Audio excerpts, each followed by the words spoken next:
23 años es un escándalo, es que no es justicia, es para que además, cuando debatís entre los tertulianos, pues todos aquellos que de alguna manera intentan mostrar de que, hombre, eso es el pasado y que lo vigente es la corrupción de Ábalos, la corrupción de Coldo, la corrupción de Aldama, la corrupción de Santos Cerdán, eso es lo relevante. Parece que los que tratamos de reivindicar nuestra propia actuación periodística en la época que se investigaban estos hechos, en los años 2007, 2008, intentamos tapar la corrupción actual, y es injusto. Yo mismo he escrito sobre el tema de Ignacio González y la operación Leso, muchos artículos, muchos colegas, algunos de los que estáis en la mesa también, y por tanto sabemos que no se trata de tapar nada, se trata simplemente que en el caso, por ejemplo, del campo de golf, esto es una historia realmente muy, muy tortuosa, en la cual Ignacio González, contra viento y marea, desde el canal de Isabel II y con el apoyo de Esperanza Aguirre, consiguió esas concesiones que fueron anuladas en su día por el Supremo, y que además un fiscal, yo lo revelé en una información exclusiva, un fiscal de la Fiscalía Anticorrupción, el señor Carlos Yáñez, que se marchó de la Fiscalía Anticorrupción, presentó un escrito, un informe muy documentado, el 24 de octubre del 2017, pidiendo la imputación de Esperanza Aguirre. Él decía, en un párrafo, decía muy claramente la situación, ¿no? Porque él decía que Esperanza Aguirre, Gil de Viedma y el resto de los consejeros, incluido el señor Ignacio González, que votaron a favor en el acuerdo de 18 de enero del 2007, tenían pleno conocimiento de todos los hechos descritos y quebrantaron la ley para lograr que la realidad material que ellos mismos habían generado ilícitamente, la ejecución de obras públicas sin licencia municipal de obras, tuviese una aparente cobertura legal. Esto fue el comienzo de la operación del campo de golf, que, como sabéis, en el año 2018 fue derribado por orden judicial. Pero es un escándalo que este juicio se celebre 23 años después, porque ya no es justicia, es una denegación de justicia.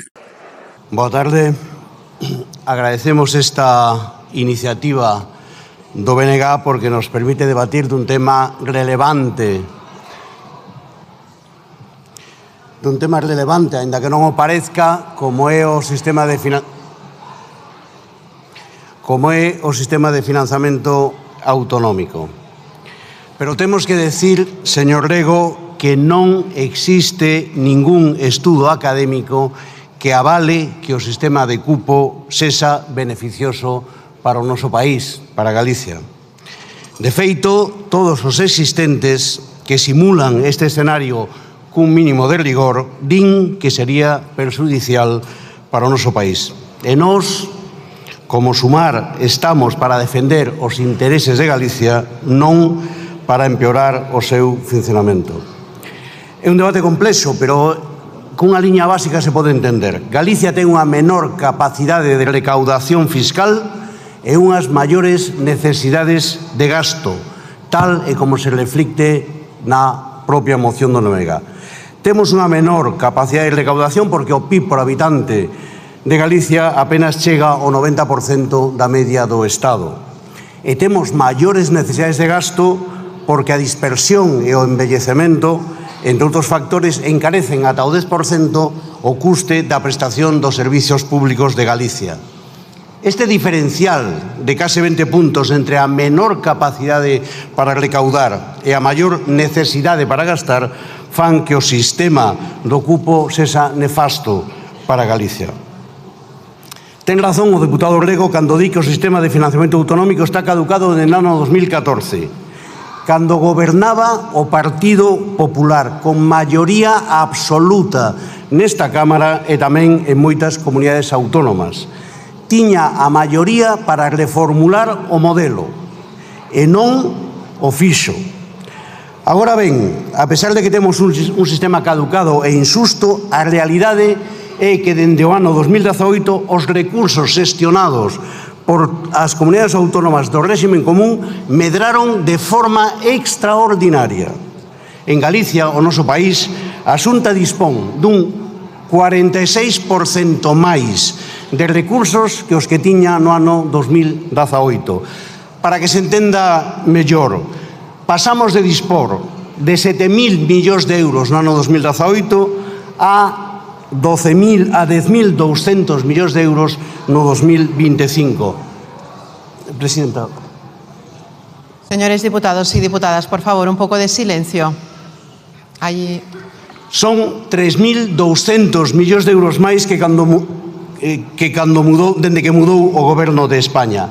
Máis ingresos porque nestes anos de a expansión da economía e do emprego, a mellora das rendas, o incremento do consumo das familias e os maiores beneficios empresariais incrementaron de forma significativa as bases imponibles de todas as figuras tributarias. O Partido Popular fala de infierno fiscal, pero a realidade é que as comunidades autónomas nas que goberna beneficiáronse de forma extraordinaria destos maiores ingresos, porque as comunidades autónomas se quedan co 50% da recaudación fiscal do IRPF, do IBE e do 58% dos impostos especiais. Por xeralizalo, as comunidades autónomas do réximen común pasaron de xestionar 100.000 millóns de euros no ano 2018 a xestionar, atención, 150.000 millóns de euros no ano 2025. 50.000 millóns de euros máis cada ano, porque esa cifra de 300.000 millóns de euros ten algo de truco. 50.000 millóns de euros cada ano que dispoñen máis as comunidades autónomas dende que Sumar e o Partido Socialista compartimos goberno. Por iso a ciudadanía galega, en realidad a de todas as comunidades, debería facerse esta pregunta: como é posible que tendo os maiores recursos de toda a súa historia, os servizos públicos que presta a Xunta de Galicia empeoran día a día? Eu teño unha resposta: privatización, mala xestión e corrupción. E tamén teño nomes: Quirón e Ribeira Saúde, porque tamén os seus tentáculos chegan a Galicia. O Grupo Plurinacional de Sumar considera que reformar o sistema de financiamento autonómico é urxente. Unha reforma que mellore a autonomía financiera e a capacidade de autogoberno. Unha reforma que recoñeza un mecanismo institucional bilateral para Galicia como país, cas nosas problemáticas específicas. Un sistema que recoñeza e resolva as singularidades de todas as comunidades autónomas do réximen común. Un sistema que remate ca infrafinanciación, que pondere de forma correcta, e nesto estamos totalmente de acordo co que dixo o señor Rego, a dispersión e o envellecemento, que achegue máis recursos a través dunha profunda reforma fiscal. Un sistema que avance en clave federal, garantindo a equidade e a suficiencia do sistema, a vez que impide o dumping fiscal, basado en agasallos fiscais para máis ricos, como fan moitas comunidades autónomas, non só a de Madrid, sino tamén a de Galicia.